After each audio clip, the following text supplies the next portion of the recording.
हा आमच्या सगळ्यांच्या दृष्टीनं आनंदाचा क्षण आहे, ज्यांनी शांततेचा आणि अहिंसेचा संदेश संपूर्ण जगाला दिला.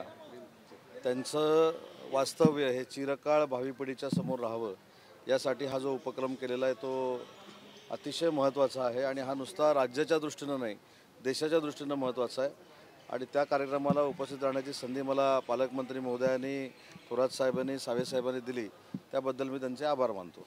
दिशा सालीन प्रकरणामध्ये एक नवीन अँगल समोर आलेला आहे. मालवणी पोलिसांनी एक क्लोजर रिपोर्ट दाखल केला होता. त्यामध्ये दिशा सालींनी आत्महत्या केल्याचं स्पष्ट होतं आणि त्याचबरोबर तिची स्वतःची आर्थिक बाबींमुळे तिने आत्महत्या केली. तिच्या वडिलांचे एक्स्ट्रा मॅरिटल अफेअर्स होते, त्यामुळे सुद्धा ती चिंतेत होती. त्यामुळे याबद्दल आमची भूमिका ही स्पष्ट आहे की तिच्या वडिलांनी हायकोर्टामध्ये पिटिशन दाखल केलेलं आहे. त्या पिटिशनमध्ये जे त्यांच्याकडे एव्हिडन्स असतील, जे पुरावे असतील ते कोर्टामध्ये ते सादर करतील. पोलिसांनी काय रिपोर्ट दिला आहे त्याच्यापेक्षा त्यांनी रिपोर्ट दाखल केल्यानंतर कोर्ट जे काय आदेश सरकारला देईल त्या पद्धतीनं आम्ही कामकाज करू आणि पुढे जाऊ. भरत गोगावले असं म्हणतात, सुनील तटकरे यांनी विधानसभा निवडणुकीत स्नेहल जगताप यांना मदत केली होती. या मदतीची परतफेड म्हणून राष्ट्रवादीत पक्षप्रवेश देण्यात. भरत गोगावले हे आमचे नेते आहेत, रायगडचे मंत्री आहेत. त्यांच्या निवडणुकीला नक्की काय झालं हे आमच्या दोघांपेक्षा तेच चांगलं सांगू शकतात. त्याच्यामुळे त्यांच्याशी चर्चा केल्यानंतरच, कारण ते राष्ट्रवादी काँग्रेस पक्षाचे प्रदेशाध्यक्ष आहेत, त्यांच्यावर बोलणं उचित ठरेल. संजय राऊत काही वेळापूर्वी असं म्हणाले की शिंदे गटाला अमित शहाच्या पलीकडे देश दिसतच नाही. मला असं वाटतं की NDAचे नरेंद्र मोदी साहेब आणि अमित शहा साहेब हे लीडर आहेत. माननीय एकनाथ शिंदे साहेबांच्या नेतृत्वाखाली आम्ही काम करत असताना केंद्र शासनानं अमित भाईंकडे जे प्रस्ताव आम्ही दिले त्याला केंद्र शासनानं भरीव निधी आम्हाला उपलब्ध करून दिला. त्याच्यामुळे केंद्रामध्ये लीडरशिप ही नरेंद्र मोदी साहेबांची, अमित शहा साहेबांची आहे. आम्ही शिवसेना आणि भाजप युतीमध्ये आहोत, त्याच्यामुळे महायुतीचे नेते म्हणून आम्ही त्यांचा निश्चितच आदर करतो. वाघ्या कुत्र्याच्या समाधीचा वाद पेटला की उद्धव ठाकरे म्हणाले की या संदर्भात समिती नेमून निर्णय घ्यावा. मात्र संभाजी ब्रिगेड म्हणते की 1 मेच्या आसपास आम्ही ते काढणार वाघ्या कुत्रा. तर कोण काय म्हणतं याच्यापेक्षा काल सांगण्यापेक्षा अगोदरच शासन म्हणून आम्ही सगळ्यांनीच असं सांगितलं आहे की त्याबाबत इतिहासकारांचं म्हणणं जाणून घेतलं पाहिजे, तज्ज्ञांना विचारलं पाहिजे. संभाजीराजेंनी आमच्या माहितीप्रमाणे एक पत्र माननीय मुख्यमंत्री महोदयांना दिलेलं आहे. मुख्यमंत्री महोदय इतिहासकारांशी चर्चा करतील. ज्या पद्धतीनं दोन्ही बाजूनं त्याचं महत्त्व सांगितलं, काय एका बाजूनं महत्त्व सांगितलं जात नाही आणि दुसऱ्या बाजूनं महत्त्व सांगितलं जातं आहे, त्या दोन्ही लोकांना बोलून देवेंद्रजी योग्य तो निर्णय घेतील. नितेश राणे ज्या पद्धतीने गेल्या अनेक दिवसांपासून वक्तव्य करतात, तर आता भाजपचे अल्पसंख्याक अध्यक्ष जे प्यारेलाल आहे तेच आता त्यांच्या विरोधात तक्रार करतात की हे असे वक्तव्य त्यांनी योग्य नाही. नाही, याच्यामध्ये मला असं वाटतं की त्यांनी काय वक्तव्य केलं होतं याच्यापेक्षा आम्ही शिवसेना म्हणून काय काम करतो हे देखील त्यांना आम्ही सांगण्याचा प्रयत्न केला होता की बाळासाहेबांची पूर्वीपासूनची, वंदनीय बाळासाहेबांची भूमिका होती की राज्यामध्ये राहणारा मुस्लिम समाजाचा माणूस असू दे, देशामध्ये राहणारा असू दे, त्यांनी राज्यावर आणि देशावर प्रेम केलं पाहिजे. जो देशावर प्रेम करणारा मुसलमान आहे त्याचं समर्थन आम्ही सगळेच करतो.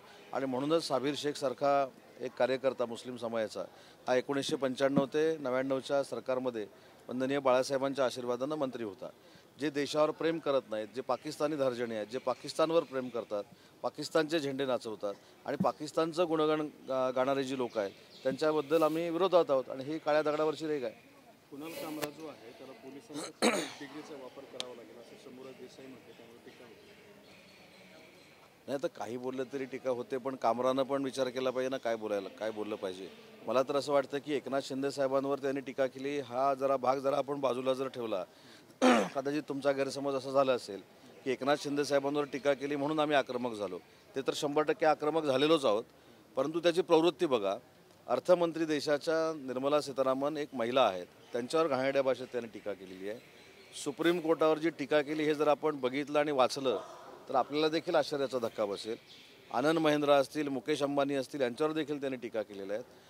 1-2 विमान कंपन्यांनी त्याच्या लायकीप्रमाणे विमानात घ्यायचं नाही असा देखील निर्णय घेतलेला आहे.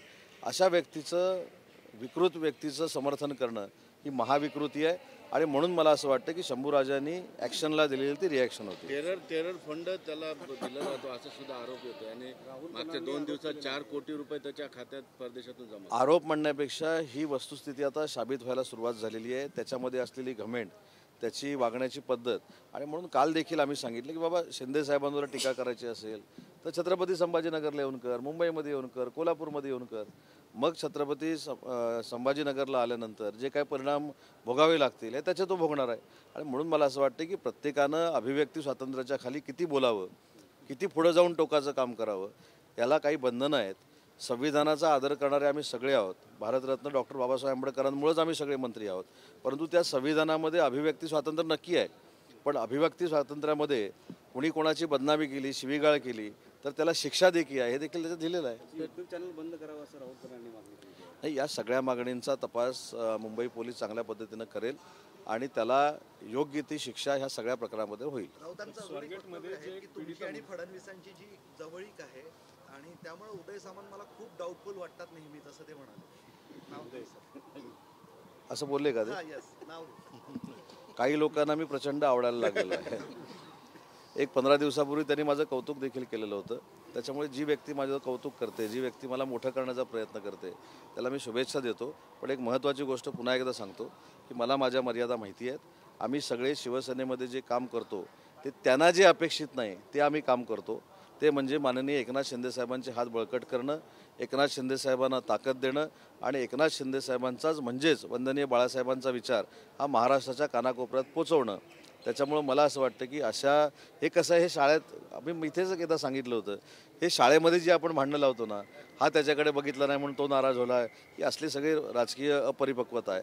त्याच्यामुळं असल्या बोलण्यानं माझ्यामध्ये आणि शिंदेसाहेबांमध्ये किंवा माझ्या सहकाऱ्यांमध्ये कधीही तेढ निर्माण होणार नाही, हे पुन्हा एकदा छत्रपती संभाजीनगरमध्ये मी सांगतो. एक गंभीर विषय असा आहे की पुणे अत्याचारातली मुलगी असं सांगते की पोलीस अधिकारी, तपास अधिकारी वारंवार अत्याचार कसा झाला हेच विचारतात. हे पत्र मला असं वाटतं की प्रधान सचिवांना लिहिलेलं व्हायरल झालेलं आहे. त्याच्यामुळं या पत्राची नक्की चौकशी केली गेली पाहिजे. अशा पद्धतीची वस्तुस्थिती असेल तर त्याच्यामध्ये जे कोण असतील, मी काय सांगतो, चौकशी करून जर कोण असतील तर त्यांच्यावर गुन्हे दाखल झाले पाहिजेत आणि अशा पीडित महिलेला न्याय दिला पाहिजे. पण या सगळ्या प्रकरणाची चौकशी झाली पाहिजे आणि तसे आदेश देखील मुख्यमंत्री आणि दोन्ही उपमुख्यमंत्र्यांनी दिलेले आहेत.